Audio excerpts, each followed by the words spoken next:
L'atmosphère est très lourde, Christophe, dans cette école. L'atmosphère est très lourde dans cette école.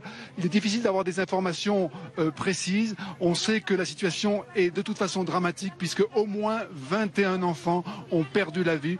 Ils sont morts dans cette école lorsque l'école s'est effondrée au moment du tremblement de terre. 21 enfants, 5 adultes.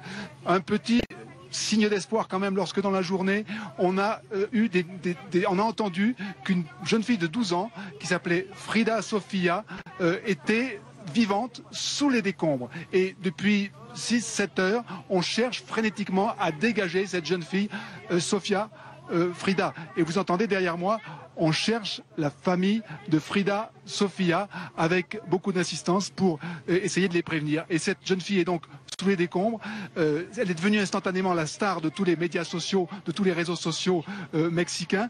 Et puis une mauvaise nouvelle, il y a quelques minutes, les sauveteurs disent qu'ils espéraient qu'elle était au 3e étage. En fait, elle est au 2e étage. Et donc il y a une zone de béton, une couche de béton supplémentaire à dégager pour sauver cette jeune fille. Et c'est tout un pays, le Mexique, qui retient son souffle pour cette jeune fille de 12 ans, Frida Sofia. J'ai entendu tout à l'heure un sauveteur d'un certain âge qui me disait « Les enfants sont ceux qui sont le plus susceptibles d'être sauvés et de survivre longtemps sous les décombres.